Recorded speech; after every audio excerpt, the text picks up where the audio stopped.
John 1, 1 and 14. In the beginning was the Word, and the Word was with God, and the Word was God. The Word became flesh and made His dwelling among us. We have seen His glory, the glory of the one and only Son, who come from the Father, full of grace and truth. Saysay ng kasaysayan ng Pasko. What's all important about Christmas? How could Christmas be applied? Paano gagawing totoo sa pang-araw-araw na kilos ang diwa ng Pasko? Salamat Panginoon sa kahulugan ng kapanganakan ng iyong anak na si Jesus.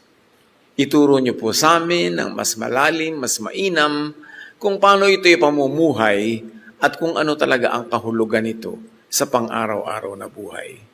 Mangusap po kayo, magturo, akayin kami sa deeper appreciation of Christmas. In the name of Jesus, your Son, we pray with thanksgiving. Saysay o halaga ng kasaysayan ng history of Christmas. John 1, 1-2 and 14. In the beginning was the Word, and the Word was with God, and the Word was God. The Word became flesh. In a few sentences, universes were crossed from the divine abode to humanity. Sa pasimula yung tinatawag nila na Word, napakahalagang salita na actually napaka-philosophical at napakalalim ng kahulugan, ay ang salitang ito, tinatranslate sa Tagalog as salita, the Word became flesh. The whole idea of God, the whole idea of the power and the creative power of God suddenly becomes a human being in the person of Jesus. The phrase dwelt among us, rendered from Greek, allows a twofold meaning. It could mean lived among us, with us, stayed in our midst. The flesh dwelt among us could be, ayan siya, kapiling natin sa ating kapulungan, sa ating community. It could mean, in a deeper way, He pitched His tent with us. Kung tayo ay naglalakbay sa disyerto, paggabi na, magtatayo na tayo ng mga tent para doon matulog, magpahinga, tapos palipat-lipat. Pero ang sinasabing, God dwelt with us through Jesus. He pitched His tent with us. Kung saan tayo namamahay, ay doon siya namamahay. Kung saan tayo nagpupunta, ay naroon din siya at kasama. The phrase from Greek could mean tabernacled with us. Nakipagkampo, sumama sa ating barangay. The Greek verb carries a temple imagery. God taking residence in human beings.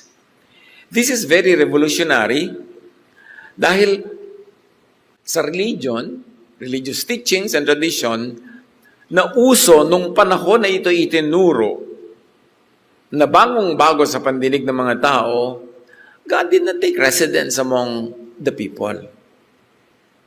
Sa kanila, ang konsepto ng God is in heaven or He is in a temple at nandun siya sa most holy place, Holy of Holies, walang nakakapasok doon, limited lang, yung high priest, once a year, may kurtinang nakatakip na makapal, walang pwedeng tumawid, in other words, malayo at malayo ang Diyos sa konsepto ng mga tao. And here comes John teaching us that when Jesus was born, this is actually the whole of the divine now being transported from that divine space into human space, into human community, naging tao, kasama ng mga tao. Kahalubilo, kasama, at hindi malayo, hindi distant, hindi separate. This is a very, very new idea. Hindi ito madaling tanggapin, paniwalaan o maunawaan, lalo ng mga tao nung araw na unang nakarinig nito. Sa atin ngayon, it's already a given. Dahil nasanay na tayo, lagi itong naririnig. At 2,000 taon halos na ito itinuturo sa mga Kristiyano. Pero nung unang ito'y binanggit, sobrang revolutionary. It needed a lot of spiritual enlightenment for this to be understood. Lalong-lalo naman nung sinabi ni Jesus, dahil tinatanong siya, kailan ba darating ang kaharian ng Diyos? At sabi niya sa Luke 17:21, the kingdom of God is in your midst. Is in you, is within you.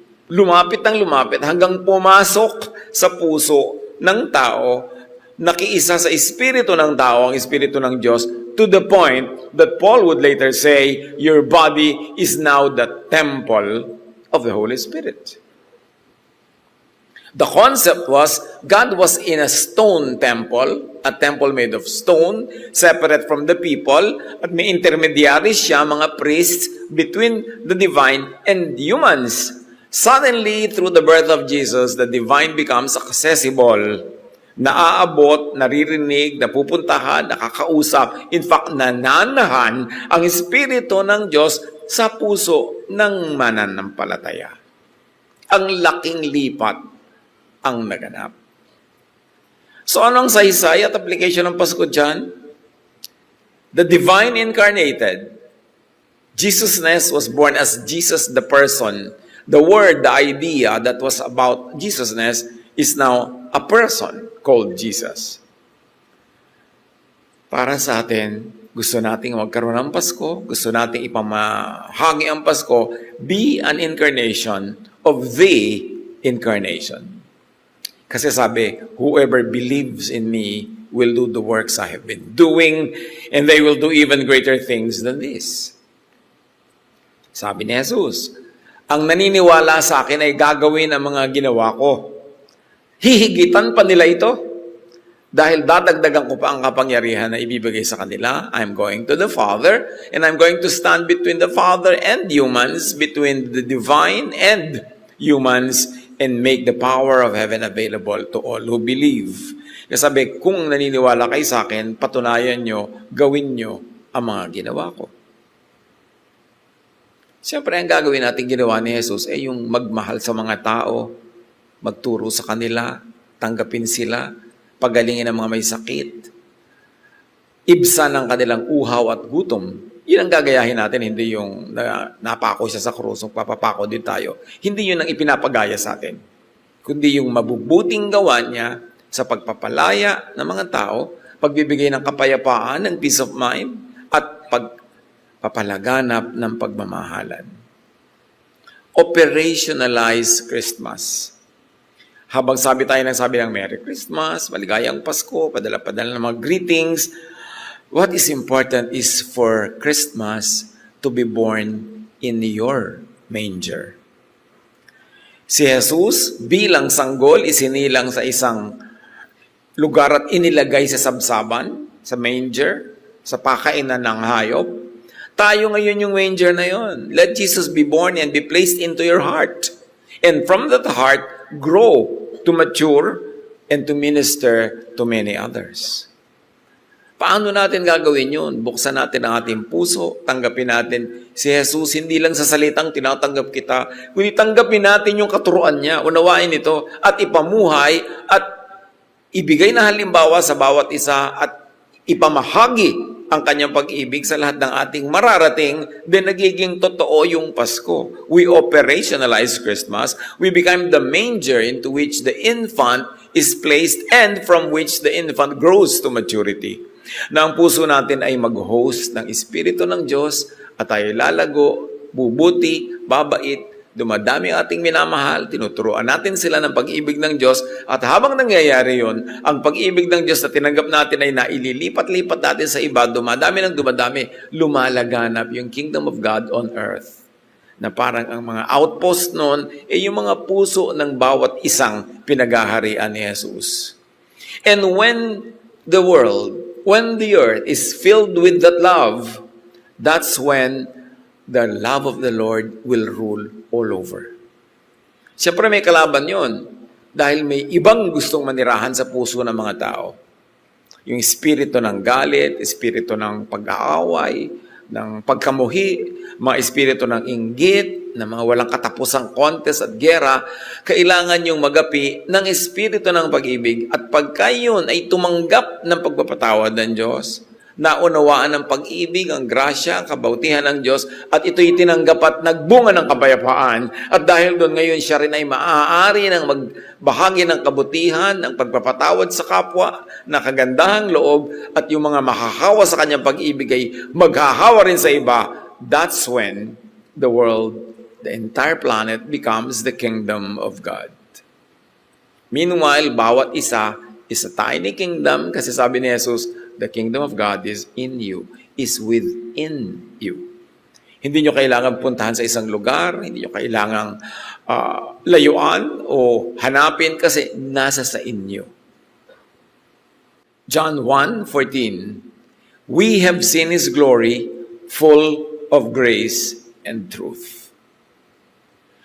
Kaya ang pag-appreciate natin mga kapatid sa Pasko ay dapat gumraduate na, lumampas na doon sa Belen, yung parang, ito yung mga eksena, ito yung mga naganap, yung mga plot. Alam na natin yun sa ulo na natin. So dapat na natin ngayong mabatid, magagap, mahukay ang lalim ng bawat isang karakter at pangyayari sa ating ginagawang celebration. Lahat ng mga yun, bagamat literally nangyari, meron sila ring malalalim na mga symbolisms na dapat naman ngayon sa pag-mature natin, doon na tayo pumunta sa pag-appreciate. So we have seen His glory, full of grace and truth. Ano ngayon ang application niyan sa atin? Let your graciousness, your listening, tenderness, your patience become a way the Word enter people's lives. Gagawin mo na ngayon ang sarili mo na manger into which the infantness of Jesusness is born and placed and from which it grows. Na tayo na ngayon ang parang magiging daan para yung pag-ibig ng Diyos through Jesus ay makarating naman sa iba. That we are able to make that infant Jesus get born in other people's mangers, in their minds and hearts, to the point that they understand it, they live it, and then they share it. The true and the deep spirit of Christmas. Be a way of the way. Jesus is the way. Pero tayo naman ang daanan niya, pintuan na pasukan niya patungo sa ating mga kakilala, pamilya, kaibigan, sa mga taong naaabot natin, maabot tayo sila ni Jesus through us. Through our love, through our kagandahang loob, kabutihan, at pagmamahal, then mararanasan nila yun. Jesus, the love of God, must be experienced. Hindi yun na ituturo ng salita, ng paragraph, ng sermon. Dapat yun nararamdaman. Ipinararamdam, ipinadadama. Bring divine love and gentleness into ordinary spaces. And that's when you become a missionary of Christmas. That's when you become an exponent of Christmas. Remember, Christmas is the idea made physical. So let the Word that was born as Jesus, let the idea, the wordness, or what we call Jesusness, inhabit your heart and mind. Dapat yun ang laman ng ating puso. Yun ang laman ng ating isip, yun ang lumalago. Yung tanim na diwa ni Jesus. And ano yun? Puro naman yung mga pagmamahal sa kapwa, pagtanggap, pag-ibig, pagsusuko ng ating buhay to the holiness of God. That we are cleansed, we are purified through faith by the power of God through Jesus. At yan ay mararanasan. Hindi lang maiintindihan sa utak yan, nararamdaman dapat ng puso. Paano malalaman kung isang tao ay tunay na ngang nakaunawa or nagsimula na makaunawa at nade-develop ang pagkaunawa? Pabait ng pabait. Pabuti ng pabuti ang asal, ang ugali. Hindi yung puro religion ang natutunan na ang nagiging bunga pa kuminsan ay sumusungit, nagiging judgmental, nagiging mapanghusga, nagiging self-righteous, hiwalay ng hiwalay sa kapwa, puro siya ang mabuti, yung iba mali. Hindi naman dapat gano'n ng bunga. Bunga yun ng religiosity. Pero ang bunga ng spirituality ay patuloy na pagbabagong loob. Ang mababang kalooban, maunawain, mapagbigay, mapagparaya, yun ang tunay na mensahe ng pagkakapanganak kay Jesus. At pag yun ay ating naisa sa pamuhay na, inevitably, surely, iaabot din natin sa iba, maibibigay din sa iba. At yun ang pinakamagandang sermon, yun ang pinakamagandang mensahe, yun ang pinakamagandang Bible study, yun ang pinakamagandang katuruan, yung naipadama mo sa tunay, sa kilos, sa gawa, sa mga tao, ang pag-ibig ng Diyos. Hindi lang inuusal ng bibig, ginagawa, nararamdaman. And with Jesus in you, eternal and transcendent ka. Why? Because Jesus is eternal. Jesus came from that which is eternal. In the beginning, Jesus was there. The Word was there. So, when you internalize Jesus, pag pinaniwalaan natin, nakipag-isa sa Kanya ating Espiritu, we too become part of His eternal nature. Kaya nagkakaroon ka ng buhay na walang hanggan.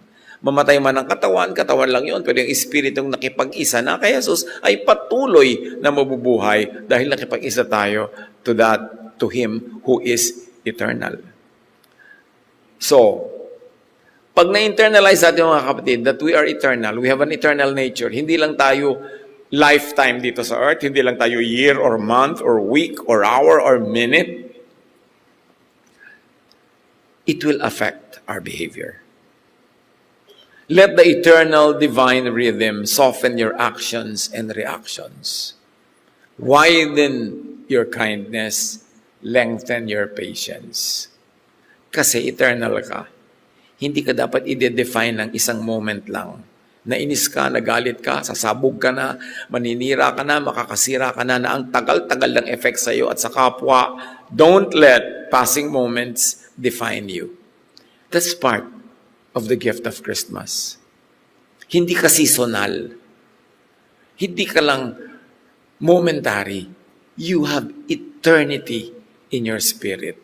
Therefore, makikitungo tayo, makikibagay sa mga moments na nangyayari from an eternal point of view.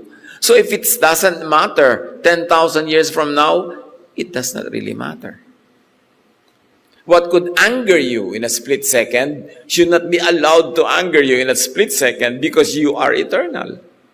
Hindi ka dapat maikulong ng maiksing panahon. Tapos pagsisisihan ng napakatagal, makakasakit ng napakatagal dahil lang nag-react tayo sa moment. Dapat transcendent tayo sa mga moment. Do not let passing moments negate the eternal in your spirit. John 1:3, through Him, all things were made. That means including us. Through Jesus, or through the Word, which was Jesusness before the Word was born as flesh, through Him, all of us were made. So live as one shaped by the Maker. Don't forget, we were made by the Maker. So be faithful to the design. Be faithful to the purpose for which we were made. Live as one made in the Maker's image. The lie is that may iba kang image. Ako talaga magagalitin ako. Ako talaga na-offend ako sa ganito. Ako talaga masungit. Ako talaga magaan ang kamay ko. Nananakit ako. Masakit ang dila ako pagka pumilantik. No, that is not the image in which you were made. Pero pag hindi natin naaalala, lalo't nalilimot natin yung original concept of creation, in who created us and in whose image you were created, madaling malinlang ng mga kasinungalingan na meron tayong ibang image. And it's so easy to be deluded into behaving according to that false image. No, your true image is the image of God. And that is the gift of Christmas. Pag naaalala mo yun, you will behave accordingly. You will be more peaceful, kinder, more forgiving, more serene, less reachable by the negative forces in this world. So dahil may Christmas, anong saysay nun? Walk gently. Create kindly. Because the one who formed all things is revealed through love. How did the Father reveal Himself? through Jesus. And what did Jesus reveal? Love. So, the one who made us is revealed through love. Therefore, we should reveal God to others through love. And we should reveal ourselves, what we really are, also through love. Kuminsan madaling ma-cheapen yung word na love. Akala na iba, pagka love yung katuruan mo, para kang yung hippie nung araw, yung make love, not to worry. It is being trivialized like that. But love is really the essence of the Creator. While many people have trivialized it, even to the point of making it comical, we, serious believers, must go back to the seriousness of the word love and to the seriousness of its application. Reveal, teach about, share Jesus through love. Hindi tatalab yung sharing of Jesus through a sermon, through a well-worded treatise or thesis or term paper or speech. There's nothing more powerful than the act of love and the feeling of love. Kaya nang dapat i-master ng mga tunay na Jesus believers. Hindi yung dahil naging relihiyoso ka, lalo ka pa naging less loving, tas naging choosy ka who to love, yung kamukha mo ng doktrina and hate everyone else. That's not the teaching of Jesus. And that's not the teaching of John 3:16. For God so loved the world that He gave His only Son, that whoever believes in Him will not perish, but will have eternal life. So para sa lahat yun, walang exclusive franchise ang sino man. John 1:4, in Him was life, and that life was the light of mankind. Christmas moves the world from darkness to light. And this merits serious study. Anong darkness yung tinuturing? Bakit may darkness? Kaya dumating si Jesus as light kasi may darkness, merong rule of darkness. At yun ang dapat natin sa atin sa buhay natin. What is that rule? Who is that ruler? And we should be freed by the power of Jesus, by the power of love, and by the power of the light from the darkness. Hindi yung Pasko ng Pasko, taon-taon na celebrate, tapos patuloy pa rin tayo nakokontrol ng darkness. That darkness has to be defined and has to be eliminated from the life of a believer. Let His light become your way of seeing and being seen. The light of Jesus should be our way of seeing. Maraming light. Kung minsan may ultraviolet light na yung mga insekto, nakikita lang yung flowers from a different color perspective kasi iba yung light nila. May mga light naman na blinking, nakakahilo sa mga iba. May mga light na ultraviolet. Pero let the light of Jesus be our light. And that light is the one that will guide us how to find real life, real peace, real serenity. And let that light be our way of being seen. How do you want to be seen? How would you like the world to see you? As what? As a mini Jesus. So that the world sees us by the light of Jesus. Hindi yung lalo kang nagiging parang mini Pharisee, nagiging kang mini tyrant, mini kung ano-ano. Dahil nga, hindi natin nakikilala ang tunay na kahulugan ng anak ng Diyos. Do not mistake religiosity for spirituality. Hindi ko mo religyoso ay spiritual. Dapat tayong lumalim beyond the religious surfaces. Carry His light into conversations, choices, and reactions. Do we carry the light of Jesus in our conversations? O yung public conversation lang natin, especially in the religious setting, ang maka-Jesus, and in private conversations na hindi na? How do we converse with our families, with our friends?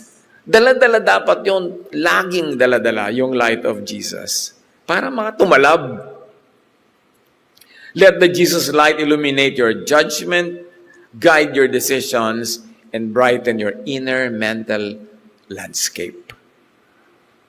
Sa lahat, hindi lang isang compartment ng buhay, hindi lang paglinggo, hindi lang pagka-worship service, hindi lang pag may Bible study, lahat ng areas of our lives. Gagawin mong Panginoon si Jesus at gagawin mo ang paraan niya, ang ating paraan, magiging totoo ang Pasko. The reason why many people who are into very, very serious religiosity are hardly able to win people for Jesus is because religion lang yung dala-dala, hindi yung Jesusness. Yung spirito ng tahimik na pagmamahal, pag-ibig, pagtuturo. Hindi ka tolerant, hindi mo kinukonsinti ang mga mali, pero patuloy kang nagbibigay ng options for people. And because style ni Jesus ang ginagamit mo, hindi ka mapilit, hindi ka na mabraso, gentle, peaceful approach. Because at the end of the day, it is what works. Yun ang tunay na tumatalab. John 1:5, the light shines in the darkness, and the darkness has not overcome it. You, Jesus believer, are the light of the world. A town built on a hill cannot be hidden, sabi ni Jesus.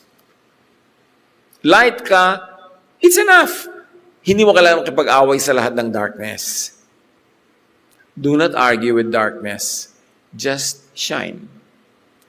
Let your light shine. Period.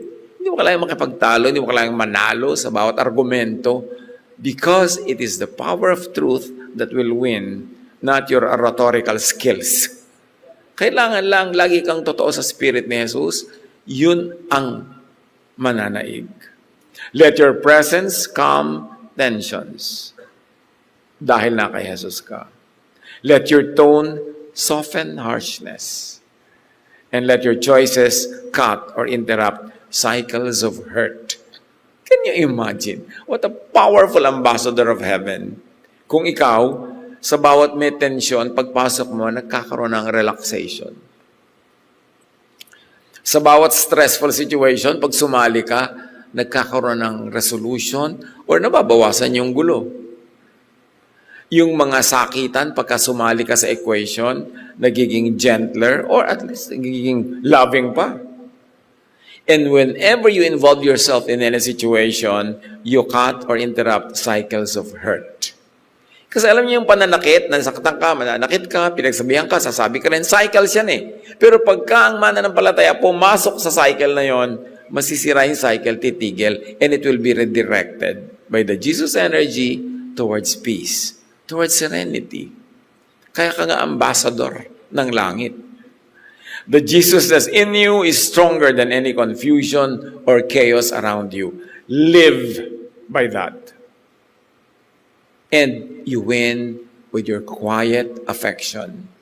Not with shouting, not with speeches, but by being Jesus. And most of the time, Jesus was just meek, quiet, and he just continued to love people. John 1:11, he came to his own, but his own did not receive him. So the story of Jesus, the story of Christmas, includes refusal. In fact, kapapanganak pa lang nga kay Jesus hindi pa may nagtatagal Gusto na siyang patayin ng marami. May refusal. Yet the mission continues. Not everyone will welcome your light, Christian, your peace, or your sincerity. But carry a quiet grace when your goodness is declined. Pagkakanoon, tumatalab na yata sa akin si Jesus. Na kahit yung mga kabutihan ko binibigay, dinedecline, minamasama, hindi mo ikinakagalit, hindi ka nagagalit, at hindi ka nanggagalit, nakikita mo, tumalab na nga sa akin. Naging Belen na nga ako. Naging sabsaban na ako, na pinaglaga ka ng infant Jesus who grows from my heart. Ito ang magandang parameters, mga panukat ng tagumpay ng pagkilos ng Espiritu sa ating buhay, na hindi ka na nambabato sa bumabato. Hindi ka na laging uudyok kang magalit at magsalita, pag napagsalitaan, gumanti. Kailangang tumalab na yun sa buhay natin kasi paulit-ulit ang celebration ng Pasko. Dapat lumalalim ang talab nito sa ating buhay. John 1:12-13, yet to all who received him, he gave the right to become children of God. Children born not of natural descent, but born of God. Christmas rebirths creation. Hindi ba nagkaroon ng creation, tapos nagkaroon ng tinatawag na fall, at nagkaroon ng death, at kung ano-ano pa? Well, Christmas is re-creation, and you can call it creation too. Kasi sabi, to all who receive Him, He gives the right to become children of God. Better than the creation of Genesis. Kasi noong creation of Genesis, you were just born as human. But with Jesus, you become born again into the family of God. It will not be too much to extend it to say, you have been given a divine nature through your belief in Jesus. You have been made eternal because you accepted an eternal Savior. Because you accepted Jesus, the eternity of Jesus becomes yours as well. Ang ganda-ganda na ibig sabihin ng Pasko. Napakaganda ng celebration na ito. Hindi marapat na maliitin o pintasan o pag-away-awayan kung kailan ang date. Yung iba, hindi daw talaga December 25. Sino ba naman talaga nagsabi yan ang exact date niyan? Kaya lang nga, kung iba pa ang gusto mong date, saan ka ngayon? February 1. Mabuti na sabay-sabay tayo sa ganito. Ang mahalaga, hindi yung date, yung halaga nung ating kinikilalang naganap na ang Diyos ay nagkatawang tao, isinilang sa ating puso. Tayo yung Belen, tayo yung sabsaban, isinilang ang anak ng Diyos sa atin. To the point that Paul would say, your body is now the temple of the Holy Spirit. Talagang isinilang sa'yo, nandyan na, kaisa mo. Hindi mo bisita, hindi mo pinupuntahan sa templo once a week or once a month or once a year dahil nasa iyo, ikaw na yung templo ng Espiritu ng Diyos. Christmas is not only the birth of Jesus, it is the rebirth of us. Tayo ang kwento. Ginawa yan sa pagmamahal ng Diyos sa atin. So John 1:12-13 brings us from receiving to becoming and to rebirth from God. Ang laking proseso yon. Christmas is the revision of the fall, the so-called fall. It's a reversal of darkness to light. It's a recall of death. Binawi ang death, nagkaroon tayo ng eternal life. Life becomes the truer identity of us, not death. Justification, not condemnation. Grace, not judgment. Maraming na iba ang Pasko. Dapat natin yung dibdibin. Christmas is the leveling up of made in God's image to be born in and with God's Spirit. Noon nga, made in God's image lang. Now you are born into God's family. You have become family of God. Reborn with God's Spirit. So, Christmas is the reset of creation. Ang laki-laking event. Marapat ipagdiwang. Kaya lang malampasan natin sana yung mga gulo na hindi naman kailangan. Sobrang color, sobrang sensual images of what Christmas is. Although those things, when festive, are not bad. Pero kailangan huwag kang titigil doon, makarating ka sa mas malalim na kahulugan. From resemblance to indwelling, to God in us, to we are in God. Yung sabing, God in us, God with us, hindi birong statement yun. Especially when understood from the point of view ng tradition ng Israel, that God is distant, laging galit, nagpaparusa, kung ano-ano i-offer mo, hindi natutuwa pagka walang offering ng blood. Yung ang dami-daming iniba ng Pasko. To the point that even Jesus would be the one to give us His life. Na-reverse ang lahat ng mga ganong sacrifices to the point that it is the Son of God who would offer the sacrifice of Himself. Born not of Genesis biology, but born of God, born by gospel recreation. Yun ang naganap sa Pasko. Madali sanang pag-usapan yung, wow, may tala na lumabas, may mga dumating na wise men, yung mga ganong klaseng kwento ng Pasko na paulit-ulit lang naman taon-taon. Pero mahalaga na lumalim na ang pag-appreciate natin ng mga kahulugan yan para mas maging matibay ang kapit ng gawa ng Espiritu sa ating buhay. The Incarnation opens the divine circle to us. Sa John 14:20, sabi ni Jesus, you are in me and I am in you. The Son of God, the Word who pre-existed, who was there before everything, who created everything and with whom everything was created, says, "You are in me, and I am in you." Through Jesus, we have become a part of the divine nature of the Son of God. Tapos sasabihin ni Jesus, "I am in the Father, and the Father is in me.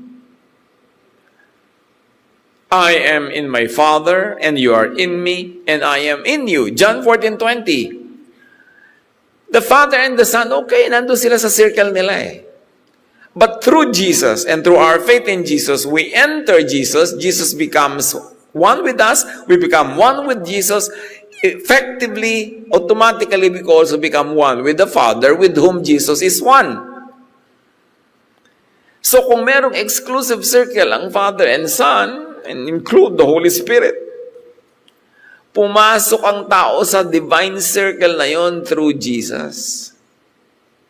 And the door is the love of Jesus, because that love is the door to eternity. Kung hindi sa pag-ibig ng Diyos, makakapasok ba tayo dun sa circle na yon? It looks very parang, ano ba yun? Mahirap lang imaginein, parang intangible. Pag-usapan na lang natin yung mga anghel at yung mga tala. Pero dapat ka tayong lumampas na sa ganung mga symbolisms eh. Yung mas spiritual understanding. Christmas opens the divine circle of oneness. Father, Son, and believers. Can you imagine this? Through our faith in Jesus, we are ushered into divine space, into eternal time. This is awesome. And the entrance to that circle is love. The incarnation ushers inner transformation. Be transformed by the renewing of your mind. What is the relevance? Mind is thought. Thought is frequency. Thought is wave. When you change your thought, you change your frequency, you change your wave into the frequency of the divine, then you enter a divine realm. Maganda yung pag-aralan. Magandang unawain. Christmas continues inside us whenever our thinking shifts from law to grace. Kakaroon kang Pasko. Pag nanatili ka pa rin sa law at wala ka sa grace, wala ka bang Pasko? Sa idea lang, pero hindi sa tunay na buhay. Christmas continues inside us whenever our thinking shifts from fear to trust, from anger and hatred to love, from reaction to compassion, from fragmentation to coherence, from division to unity. Yun dapat ang movement. Gustong-gusto ni Jesus na tayo maging united. Kasi in unity, especially unity in love, unity in spirit, doon nag-ahari ang Espiritu ng Diyos. Kaya ang ginagawa ng kaaway is lagi tayong i-divide. Kasi pag divided tayo, hindi mabubuo yung coherence. Hindi tayo lilipat ng frequency and vibration to the divine frequency. Therefore, mapofrustrate ang ating mga attempts to be one with God, to have peace, to have love. Kaya, simpleng-simple yun. Identify any work of darkness na ang resulta is division. Bakit nagtaka ka? Bakit lagi may division? Pamilya, any club, pag may 3 member, mag-divide din bukas. Kahit ano na lang organisasyon, nagkakahati-hati, nag-aaway-away, churches, dami ng dami. Dahil split ng split. Divide ng divide. Kasi meron dark forces at work that will do everything to prevent us from becoming one in spirit. Lagi tayong bibigyan ng divisive issues. Pag-aaway-awayan ng maliliit na bagay, kahit na kung gaano kaasim ang sinigang, pag-aawayan ng biyanan at ng manugang. Hindi tayo mauubusan ng pag-aawayan kasi dinadaya tayo ng kadiliman. So identify that at huwag kang padaig. Pagka gusto mo nang awayan yung isa dahil hindi ka kasundo, teka, may ibang forces at work dito. Hindi talaga kami ang magkaaway dito. Pinag-aaway kami. Para hindi magganap ang kagustuhan ng Diyos na magkaisa-isa ang mga tao. Kasi sa pagkaisa-isa, doon nabubuo ang kingdom of God. So ang gusto ng kaaway, fragmented yan. Kalat-kalat, iwahiwalay para walang power. Huwag paggamit sa deception of the evil one. Pamilya nyo, ano mga pinag-aawayan nyo? Isang dangkal na lupa? Lupa sa kuko? Magkakapatid nagsusumpaan dahil sa lumang piano. Di ba, deception yun? Pero sabi, ano yun? Ano talaga yan? Yung nagiging, kumisan tayo selfish, nagiging maramot, para dumami yung koleksyon natin ng mga elepante. Mga elepanting miniature, elepanting ceramic, elepanting bakal. Pagka naman namamatay ka na, wala namang tatanggap no, kahit ipamana mo kasi kalat lang. Nadadaya tayo. Lahat ng pinag-aawayan natin, pandaraya lang. Kaya ang solusyon ni Jesus, love, forgiveness, understanding. Don't trivialize those words. Yun ang tunay na solusyon. Yun ang tunay na gamot. Ang kailangan lang natin, i-apply talaga. Kilalanin. Mga kapatid, takot-takot na Merry Christmas na naman nasasabihin natin. Pero, nagbibigay ba tayo ng spirit ng Christmas, which is forgiveness? Understanding. Acceptance, love. Doon tayo maging magaling sa gawa, huwag sa salita. Identify everything, every conflict ninyo magkakaibigan, ang haba-haba ng pinagsamahan nyo, tapos napakaliit na bagay, papayagang lumaki, magkakalayo-layo kayo, sayang ang pinagsamahan. Yan ang gusto lagi ng darkness. But remember, Jesus is light. Kailangan may unity, which in quantum physics is coherence. Quantum coherence is the state where particles act in perfect sync. At pag nangyari yon, the particle becomes very powerful. Sabi nga nila, di ba, united we stand, divided we fall. Ano ang hindi pwedeng gawin ng isang united family, united community, united na bayan, united na humanity? At yan ang pinipigil ng darkness na maganap. Huwag padaya. Christmas defines love as the frequency of eternity. Doon tayo mag-master, mag-PhD, mag-doctorate, maging expert sa love. Hindi sa kung ano-ano mga theology na ang nagiging bunga pa madalas ay divisions. Whoever lives in love, lives in God. Perfect love drives out fear. 1 John 4:16 to 18. Operate in the love frequency. Every moment we choose love over hatred or fear, Jesus is born again within. Every moment, nire-reprise natin yung birth of Jesus and giving it additional depth and width and breadth and meaning. Christmas opens a new beginning. Anyone who accepts the light becomes part of God's family through a rebirth that comes from God. Can you imagine becoming part of God's family? So live from and with the dignity of one who is born of God. Taasan natin yung taste, yung level of dealing with others and with self. Hindi tayo mga mabababang uri. Napakataas because we are born into the family of God. Madalas lang nakakalimutan natin yung identity na yun. Kaya nag-a-assume tayo ng false image. Bisa bumababa yung ating level, yung ethics, pakikitungo, pagkatao. Pero kasinungalingan yun. Hindi yun ang totoo tungkol sa atin. Let this identity steady your emotions, refine your choices, and deepen your compassion. Kung magiging mahusay tayo mga kapatid sa pagiging compassionate, maawain, mahabagin, mapagkalinga. Yun ang ministry ni Jesus. Treat people not by their labels or histories, but by the same grace that welcomed you. Kung paano ka tinanggap ng Diyos, ganoon natin tanggapin ang isa't isa. Bring compassion into ordinary moments. Yung pag may pumasok ka sa isang eksena, biglang nagkakaroon ng angle of compassion, ng kindness, ng understanding. Ang tao kasi naman, kung anong marinig niya, madalas yun ang nakokopya niya. Pag nagagalit siya dito sa isang tao, pag may dumating na second person, sabi niya, ay, hindi naman siya ganoon, mabuti yan, baka hindi mo lang naintindihan. Naiiba ka rin eh. Pero pagka ang dumating sulsol, ginatungan ka pa.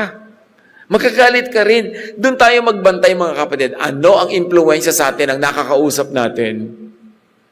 So, tayo man, paano natin ini-impluensya ang kapwa? Nagagalit siya, nung nakausap ka, mas nagalit ba o humupa ang loob?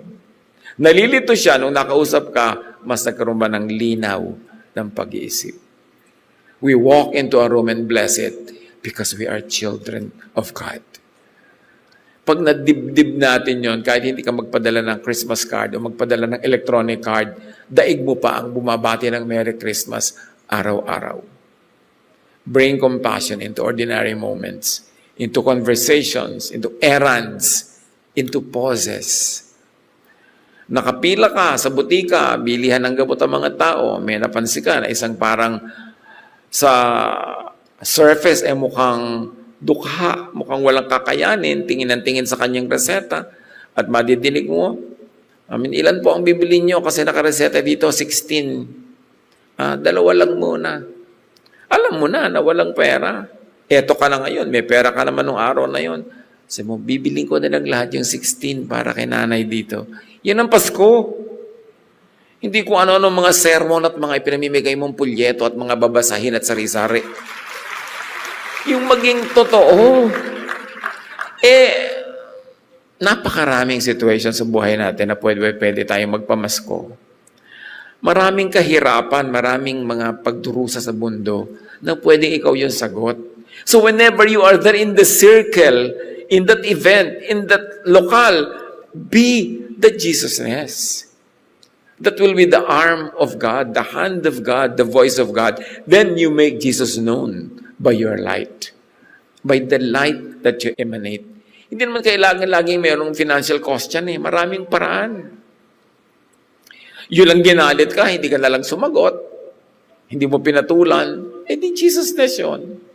Kasi wala namang galit na nanatiling matapang kung hindi mo sinasalungat o kinukontra o sinasagot. Huhupa din yan. Lumalaki lang pagka sinasagot mo pa. So be that presence. Let your presence carry gentleness instead of pressure. O, relihiyoso ka, marami kang matataas sa paniniwala tungkol sa kabanalan. But is your presence a pressure to others? Dahil nandun ka, napipilitan sila, magkunwari, dahil ikaw ay magja-judge, magagalit, magpupulis. Let your presence carry gentleness instead of pressure. Liberation instead of occupation. Rest instead of toil. Peace instead of conflict. Because you're in Jesus, let your presence carry compassion instead of callousness, grace instead of harshness, love instead of hatred. Napaka-doable if only we decide and will internalize the fact that we are born of God, that we are born into the family of God, that Jesus said, "You are the light of the world."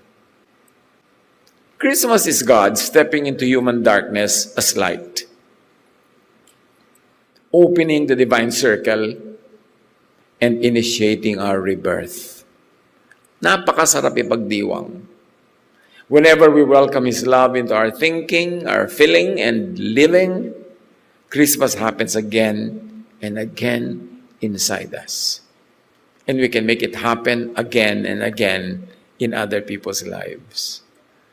Let the light enter your dark places. Siyasatin natin ang mga sarili. What are the dark corners and spots in my life? Ang tagal-tagal ko nang nakay Jesus, ang tagal-tagal ko nang naniniwala, pero may mga sulok-sulok pa rin na may naghaharing darkness. Surrender it to the light of Jesus. Not for punishment, but for restoration, for healing, for forgiveness. Replace fear energy with grace energy. Kristiyanong napakaraming fears. Hindi siguro nauubos yan, pero dapat pakonti ng pakonti. Nagagapi natin because Jesus says, do not fear. Renew your mind in Jesus' love frequency. Kasi pag nasa frequency ka of hatred, kahit anong marinig mo, ang result ng hatred, galit, rejection. Pero pag lumipat ka sa frequency of love, you will have the space in your heart and mind to accommodate things that you used to not be able to accommodate. It's so wonderful to experience. Live in oneness with God, with self, and with neighbor. Hindi pwedeng one week ka with God tapos kaaway mo ang buong barangay. Kasi mahal din lahat yan ng Diyos. Choose inner rebirth. Choose love. Choose Christmas daily. Panginoon, turuan niyo po kami na maging totoo, spiritual, malalim, malawak ang kahulugan ng Pasko. Pagbabago ng aming isip, ng aming puso, ang aming asal, ugali, mga gawi, upang lalong matanggap namin ng inyong grasya, upang lalo kaming bumuti, bumait, at lalo kaming magkaroon ng tinig para madinig ng iba. Not our voice but yours, not our spirit but yours, therefore the spirit of the Jesus love. Siyasatin niyo po kami kung may mga nalalabi pa mga dark spots in our hearts, dark spaces that should be surrendered to the love and grace of Jesus, that should be surrendered to your healing, restoration, because we cannot give what we do not have, that we have to be healthy spiritually to be able to help others. Magbulay-bulay tayo mga kapatid. Pag-isipang mabuti, ihingi ng payo sa Diyos kung ano ang mga very personal application sa atin ng Spirit of Christmas, ng halaga, ng saysay, ng kasaysayan ng Pasko. Be with the Lord in silent reflection.